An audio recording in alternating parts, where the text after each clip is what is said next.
Hello YouTube, I'm Charles with Charles Acrylics.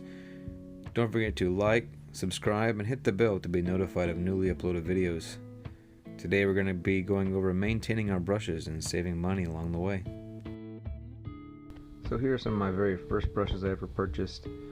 They're very cheap, but they could have lasted a lot longer if I did a little maintenance to them. You see here how these brushes, how the bristles are just all frayed away and there's paint stuck at the bottom of the base of the bristles. There's paint on the brush itself, and so just very short-lived lives for these brushes, just simply because I did not take care of them.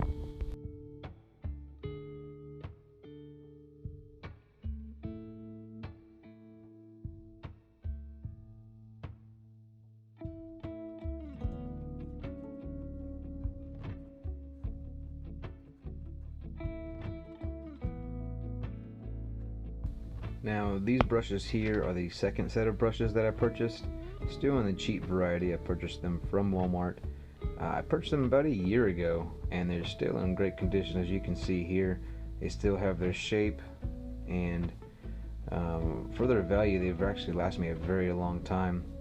You see here at the base of the brush, or the heel where it meets the ferrule, there's very little paint and they're still very soft and have kept their shape because I've maintained them and kept them clean after each use. So now we're going to go into some ways to maintain your brush while you're using it. So I got my palette here, napkin, some paint, and a pot of water, and of course a brush. So we'll go ahead and put a little black down on our palette, and this will just kind of give us a visual as I demonstrate in how to use your brush so that it can have some longevity in your painting and you're not buying brush after brush after brush because your brushes aren't maintaining their shape. So you see that I've only applied paint to about half of the brush. It didn't go all the way down to the heel or down to the ferrule, and that's going to help your brush maintain its shape much longer. So I know as we start painting we get excited and we put our paint brush into the paint and we start to get more, and we just mix around, and before we know it we got paint all the way down to the ferrule, and that's not good. As that paint continues to collect and collect and collect there, it's going to deform your brush.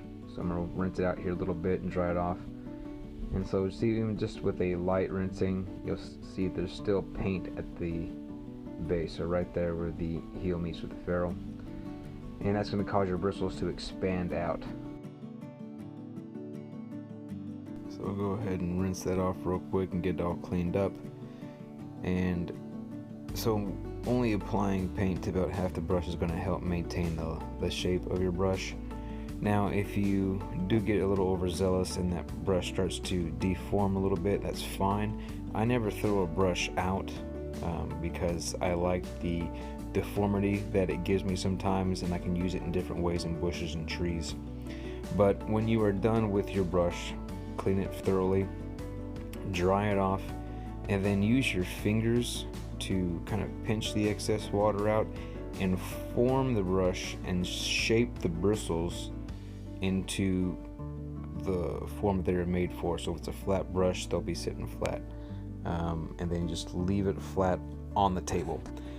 Some aftermarket things, so they sell some pot of waters that have where you can put the brushes on the side of the pot of water and have them dry vertically. You don't want to do that because then the water drains down into the ferrule and then causes those bristles to flare out. So just dry it off, form it with your fingers, and then set it down and let it dry, and that's the best thing that you can do for your brush. Now there is a brush cleaner that you can buy that cleans the bristles out for you, but I'm cheap and I like to find the cheapest alternative possible. And I've been doing this for about a year now and I've had no problem. I just get some bathroom hand soap with a little bit of lotion in it, put it in my hand after a painting, and wet the brush and just rub it around my hand and make sure I get it all the way down to the ferrule. And that gets all that excess paint. You see the little bit of black building up there in my palm, and that's the excess paint that is all the way down in the ferrule that can lead to your brush deformity down the road, and then just rinse it out. And don't forget to shape it, so get it all rinsed out. See, all that paint's gone right there at the base. And pinch it, form it, and shape it, and sit it down and let it dry.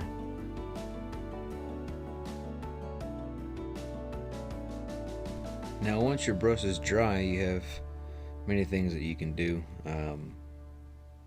You want to still maintain the bristles in their shape, so you can set it in a mason jar, set it off to the side. You can set the brushes in a tall cup, or even what I do is I have a bag that my second set of brushes were purchased in, and I just leave them in that bag. And it's just, even though they're dry, you still don't want the bristles of the brush to be pushed so they're deformed.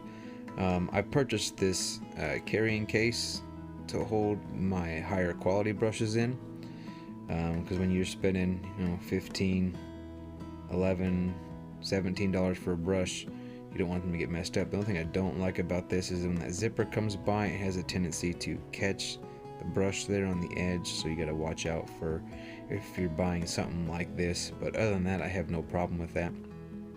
And just multiple ways you can store your brush once it's dry.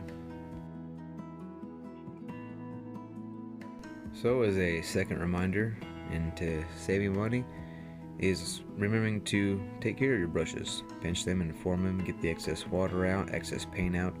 Otherwise your brushes will start to look like this, and they will start to cause you frustration in your paintings, and cost you more money down the road because you have to buy new brushes because your current ones are messed up. So take care of them, and they'll last a long time.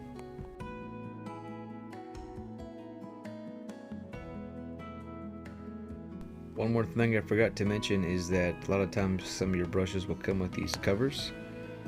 Use them, don't lose them. Form your brush and then put these covers back over them to dry.